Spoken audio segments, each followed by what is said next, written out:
बरही लूटकांड का जो घटना घटा था, आपको जो विजुअल में दिख रहे होंगे, यही तीनों ऐसे लोग हैं जो पूरे लूटकांड की घटना को अंजाम दिए थे। यह तीनों जो है पूरे अंतर्राज्यीय का गिरोह है। और सबसे बड़ी बात आपको बताते चले कि पिछले 9 सालों में इन्होंने लगभग 96 किलो का सोना जो है पूरे करीबन 6 राज्यों से भी चोरी की थी, डकैती की थी। और लगभग 96 किलो सोने के बाद 2011 से ही पुलिस के गिरफ्त से बाहर थे। 2011 से पुलिस गिरफ्त से रहने के बावजूद यह जो इस बार जो बरही में घटनाक्रम हुआ था, उस घटनाक्रम में यह लोग पकड़े गए हैं। आपको बताते चले कि झारखंड पुलिस ने इन्हें गिरफ्तार किया है। लगभग 6 राज्यों की जो पुलिस थी, एसटीएफ थी, उन लोगों ने भी झारखंड पुलिस का सहयोग कहीं ना कहीं किया था। तो यह अभी जो सबसे बड़ी खबर निकलकर सामने आ रही है कि यह जो सबसे बड़ी खबर है, इसमें जो बरही का बैंक, जो बैंक ऑफ महाराष्ट्र था, उसका लूटकांड का घटना को अंजाम दिया गया था। उस लूटकांड के घटने में तकरीबन 2.5 किलो सोने और लगभग 3 लाख रुपया कैश जो था वह लूटा गया था। लूटने के बाद यह लोग लगातार पुलिस को धोखा देते हुए, मतलब पुलिस के नजरों से बचते हुए, कभी बाइक पर सवार होकर तो कभी अपने स्कॉर्पियो से पर सवार होकर लगातार लोग भाग रहे थे। उसके बाद से ही लगातार ये तीनों लगभग 2011 के बाद पुलिस के हत्थे चढ़े हैं और ये झारखंड पुलिस के हत्थे चढ़े हैं। तो कहीं ना कहीं ये बहुत बड़ी खबर निकलकर झारखंड से निकलकर आ रही है। अभी इन लोगों को हजारीबाग पुलिस जो है प्रेस कॉन्फ्रेंस के जरिए बताई और उसके बाद इन लोगों को अभी जेल भी भेजा जा रहा है। तो यह अभी हजारीबाग हो या झारखंड पुलिस के लिए सबसे बड़ी खबर निकलकर सामने आ रही है। यह काफी सुखद तस्वीर भी है।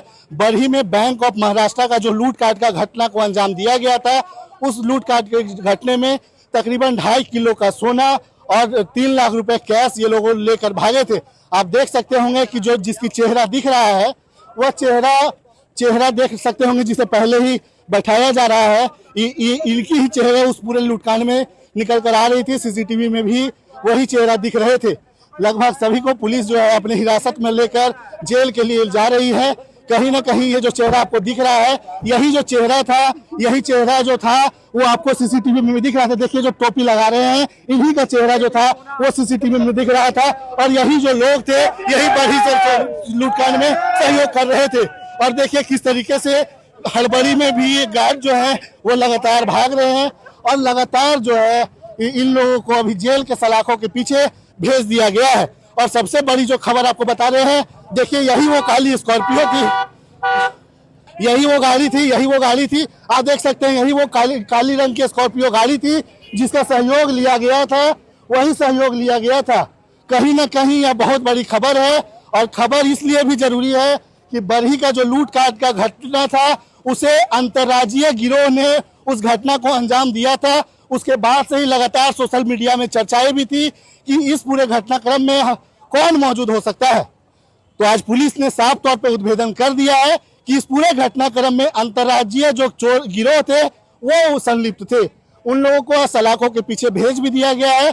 और आपको सबसे बड़ी बात बताते चले कि तकरीबन 9 सालों में इन्होंने लगभग 96 किलो सोने का, मतलब कि डकैती या चोरी भी कर चुके थे। तो आप देखें किस तरीके से इन लोगों ने लगातार, झारखंड पुलिस की यह बड़ी उपलब्धि है। और कहीं ना कहीं हजारीबाग के जो पुलिस अधीक्षक अमन कुमार ने भी बताया कि चाहे पश्चिम बंगाल का राज्य हो, चाहे बिहार का हो, चाहे वो यूपी का हो, चाहे उत्तराखंड में रुड़की एक जगह है वहां की हो, चाहे एमपी पुलिस हो, जिस तरह से सिंगरौली का लास्ट घटना में बैंक का घटना जो अंजाम दिया गया था, हर एक जगह पे जाके पुलिस जो है वो दरवाजा खटखटा रही थी और वहां से जो भी इंटेल निकल पा रहा था वो भी निकालने की कोशिश कर रही थी। हजारीबाग के पुलिस अधीक्षक अमन कुमार ने साफ तौर पे कहा है, चाहे किसी भी राज्य के एसटीएफ की बात हो, लगातार हमें हर जगह से मदद भी मिला है। लास्ट टाइम इन लोग 2011 में जेल गए थे, उसके बाद से ही कितना भी लोग डकैती करते हो, कितना चोरी करते हो, कभी भी पुलिस के गिरफ्त में नहीं आए थे। राज्यों में जा जाकर ये लोग चोरी की घटना को अंजाम देते आए थे। और कहीं ना कहीं जब बातें इनसे निकलकर सामने आई है, फेसबुक से हो, सोशल मीडिया से हो, यूट्यूब से हो, इन्हें पता चला था कि बरही के बैंक ऑफ महाराष्ट्र में इन लोगों को वहां पे गोल्ड लोन दिया जाता है। 17 तारीख को ही इन्होंने बताया कि 17 तारीख को ही लोग घटना को अंजाम देना चाहते थे, लेकिन किसी कारणवश वहां पे पुलिस की गार्ड होगी या फिर पुलिस का जो वाहन जो चलते रहता है स्कॉट में, उसके कारण ये लोग उस दिन की चोरी की घटना को अंजाम नहीं दे पाए थे। चोरी की घटना में पहले ये लोग को बाइक से छोड़ा गया। लगातार ये लोग पुलिस को मतलब कि उसके माइंडसेट को पिछाड़ते हुए कभी पैदल हो सके, कभी लिफ्ट हो, कभी बस हो, कभी ट्रेन हो, अपना सफर जारी करते रहे। ये लोग जाकर उत्तर प्रदेश के वाराणसी बनारस से जाकर पकड़ में आए हैं। तो कहीं ना कहीं झारखंड पुलिस के लिए यह बड़ी राहत की चैन की सांस होगी। फिलहाल के लिए इतना ही। मैं सितेश कुमार, द फॉलोअप, हजारीबाग। सबको पता है कि बरी थाना क्षेत्र में बैंक ऑफ महाराष्ट्र में लूट की घटना कारित की गई थी, जिसमें 4 अपराधी बैंक के अंदर घुसे थे और हथियार के बल पे लगभग 4,22,000 रुपये और 3.9 किलोग्राम के आसपास सोना जो है वो लूट कर स्ट्रॉन्ग रूम से भाग गए थे, जिसमें 2 बाइक्स का इस्तेमाल इन लोगों ने किया था। यह सूचना मिलते ही हम लोग जो है वो सभी जगह पे चेकिंग लगाए थे, सभी रोड्स ब्लॉक किए थे और उसको हम लोग ट्रैक भी कर रहे थे। और हम लोग गया की तरफ और मोहनपुर के तरफ सूचना मिली जैसे जैसे कि उनके भागने की सूचना है, तो उधर भी हम लोग टीम लगाए और एसपी सिटी गया से लगातार उस समय हम लोग की बात हो रही थी। और जो भी टीम थी, वाकई गया में जो भी टीम थी, जो लोकल पुलिस थी, उन लोगों ने भी हम लोग की मदद की ट्रैक करने में। लेकिन कहीं ना कहीं लगभग 20 से 25 मिनट या आधे घंटे के अंतराल से हम लोग चूक गए और वहाँ से वो लोग निकलने में कामयाब हुए। और उसके बाद हम लोगों ने विभिन्न टीमें बनाई। उसमें एक जो टीम यहाँ पे ट्रैक करने के लिए, आइडेंटिफाई करने के लिए और घटना कैसे कारित की गई है, कहाँ लोग गए हैं, सब चीज़ के लिए अमित आनंद यहाँ पे एसडीपीओ सदर हैं, इनको ये जिम्मा दिया गया। और विभिन्न राज्यों से कोऑर्डिनेशन करने के लिए भी अमित आनंद को ये जिम्मा दिया गया। बाकी ग्राउंड पे कौन रेड कैसे करेगा, कहाँ पे किससे सहयोग ग्राउंड पे लेना है, उसके लिए अजित विमल यहाँ पे एसडीपीओ जो हैं बरही के, उनको यह जिम्मा दिया गया। और दोनों टीम के अंदर कई टीमें काम कर रही थी, जैसे कि लोकल एरिया में सीसीटीवी देखने का और किन रास्तों का इस्तेमाल किया गया है, कब रेकी की गई है, उसको जानने के लिए इंस्पेक्टर बरही जो हैं थाना प्रभारी, उनकी 2 टीमें यहाँ पे लगी हुई थी। बैंक्स को सर्च करने के लिए, वहाँ से एविडेंस कलेक्ट करने के लिए एक टीम लगी हुई थी। बिहार एसटीएफ से कोऑर्डिनेट करने के लिए ग्राउंड पे वहाँ पे एक टीम लगातार गया, नवादा और इन क्षेत्रों में छापेमारी कर रही थी। यूपी एसटीएफ के साथ जो सूचनाएं मिल रही थी, वहाँ पे ग्राउंड पे रेड करने के लिए एसडीपीओ साहब स्वयं उधर गए थे, बिहार गए फिर यूपी गए और वहाँ पे टीमों ने रेड किया।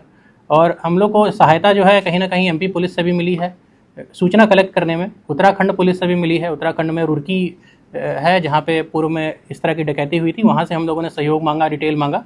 तो इंटर स्टेट कोऑर्डिनेशन बहुत अच्छा रहा। हम लोगों ने जिस राज्य से, पश्चिम बंगाल से या फिर जहाँ से भी हम लोगों ने सहयोग मांगा और जो डिटेल मांगा वो हम लोग को मिला। यहाँ पे पूरा टेक्निकल एनालिसिस, पूरा ट्रैकिंग का काम अमित आनंद और टेक्निकल सेल की जो पूरी टीम है उन लोगों ने किया। और हम लोग को सूचना, हम लोग ट्रैक करते जा रहे थे, मिस करते जा रहे थे, लेकिन हम लोग छापेमारी कर रहे थे और उसमें सूचना प्राप्त हुई कि ये लोग बनारस इंटर किए हैं। और वहाँ पर हम लोगों ने यूपीएसटीएफ से भी लगातार हम लोग संपर्क में थे ही। और संपर्क के बाद हम लोगों ने वहाँ रेड करवाया अपनी टीम से, जिसको अजित विमल लीड कर रहे थे।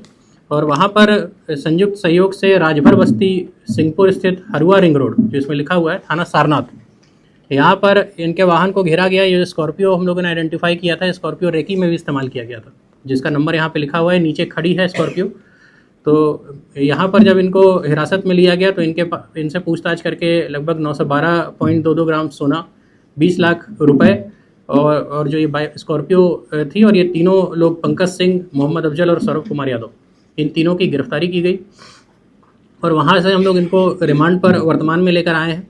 इन्होंने अन्य लोगों के संलिप्त होने की बात भी बताई है, जो बैंक्स में, इसमें से 3 लोगों में से 2 लोग बैंक के अंदर गए थे, 2 लोग और हैं जो बैंक के अंदर गए थे, और अन्य सहयोगी के रूप में अन्य लोगों का नाम भी बताया गया है, जिसको हम लोग अभी ट्रैक कर रहे हैं कि किस तरह से उन लोगों ने सहयोग किया है और क्या चीज़ें हैं। तो कुल इसमें लगभग 7 लोगों के इन्वॉल्वमेंट की बात हो सकती है, लेकिन डायरेक्टली ग्राउंड पे 5 से 6 लोग यहाँ पे आए हैं, बैकग्राउंड में अन्य लोगों ने भी काम किया है। ये जो इन लोगों ने जो घटना को अंजाम दिया है, ये फेसबुक और यूट्यूब में देख के, जो उड़ीसा में घटना हुई थी, उड़ीसा में गोल्ड लोन में लूट हुआ था, 8 किलो गोल्ड लूटा गया था, तो उसको देख कर इन लोगों ने प्लान किया कि बैंक ऑफ महाराष्ट्र हम लोग को लूटना है, क्योंकि यहाँ पे गोल्ड लोन दिया जाता है। और इन लोगों ने रेकी किया। ये 1 महीने से रेकी कर रहे थे, 1-2 महीने पहले से भी ये लोग अप डाउन कर रहे थे, इनके लोग रेकी कर रहे थे।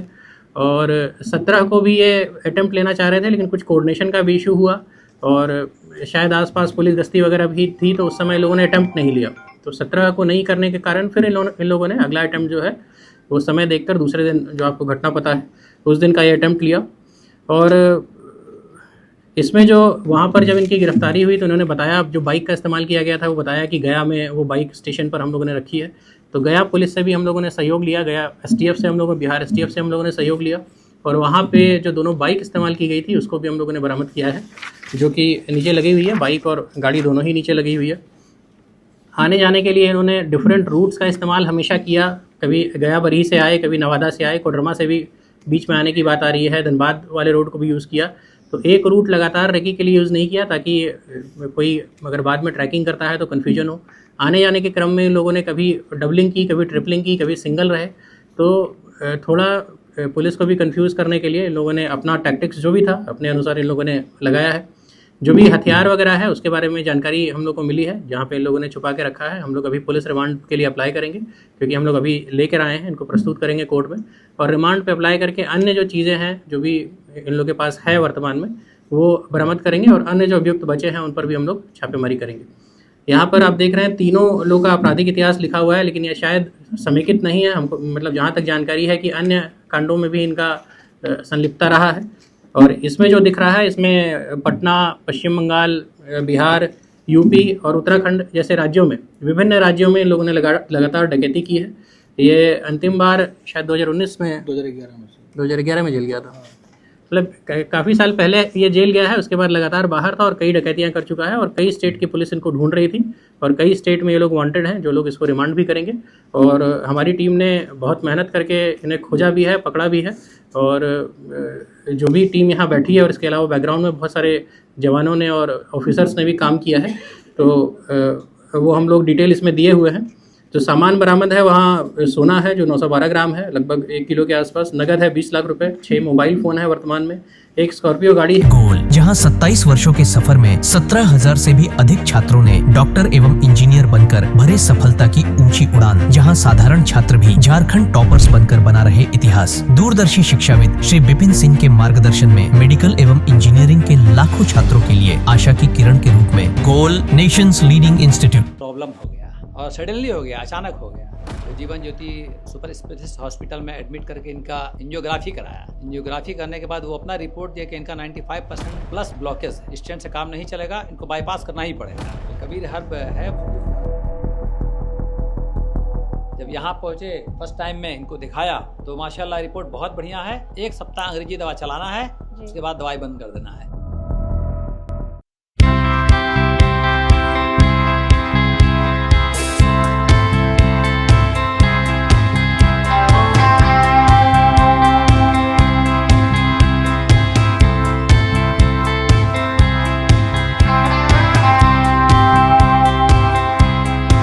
सरकारी परीक्षा की तैयारी का सबसे भरोसेमंद नाम NIBM। अच्छा कोचिंग ढूंढ रहे थे तो फिर गूगल में ही बताया कि यहाँ का रेटिंग भी बहुत अच्छा था। पुरुलिया से आए हैं यहाँ पर कोचिंग करने के लिए। NIBM के बारे में मेरे एक भैया हैं जो पिछले साल ही बैंकिंग यहीं से प्रिपरेशन किए और इस बार IBPS PO में सिलेक्शन लिए। मेरा अभी फाइनल सिलेक्शन हुआ है RRB PO में, उत्तर बिहार ग्रामीण बैंक में। मेरा फाइनल सिलेक्शन RRB PO में हुआ है। NIBM, thefollowup.in. Like, share and subscribe. www.thefollowup.in